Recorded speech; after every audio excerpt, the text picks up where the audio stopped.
జై శ్రీమన్నారాయణ. చింతయన్ సహ మహాప్రాజ్ఞచకారమతిమాన్ మతిం శిష్యం చైవా అబ్రవీద్వాక్యం ఇదం స మునిపుంగవ. దీని అర్థం ఎట్లా వస్తుందంటే, ఆ గొప్ప మహాజ్ఞాని బుద్ధిశాలి అయిన శ్రీ వాల్మీకి మహర్షి జరిగిన సంఘటన గురించి, అంటే క్రౌంచ పక్షుల జంటను చూసిన తర్వాత జరిగిన సంఘటన గురించి ఆలోచిస్తూ ఒక ఖచ్చితమైన నిర్ణయాన్ని తీసుకున్నాడు. ఆ తర్వాత ఆ మునిపుంగవుడు తన శిష్యుడైన భరద్వాజునితో ఇలా అన్నాడు అని ఈ శ్లోకం తాత్పర్యం వస్తుంది.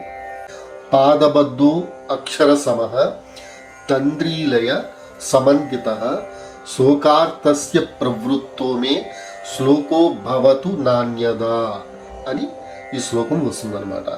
క్రౌంచ పక్షుల సంఘటన తర్వాత వాల్మీకి మహర్షి బోయవాడిని శపిస్తాడు కదా, అది మా నిషాద అనే పదంతో ఒక శ్లోకంగా మరల్చబడింది.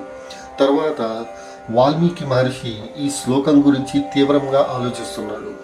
తన బాధ నుంచి శాపంగా మారిన ఈ శ్లోకం, అది ఒక నియమబద్ధమైన చరణాలతో, సమానమైన అక్షర సంఖ్యతో, వీణానాదానికి సరిపోయే లయతో ఉంది.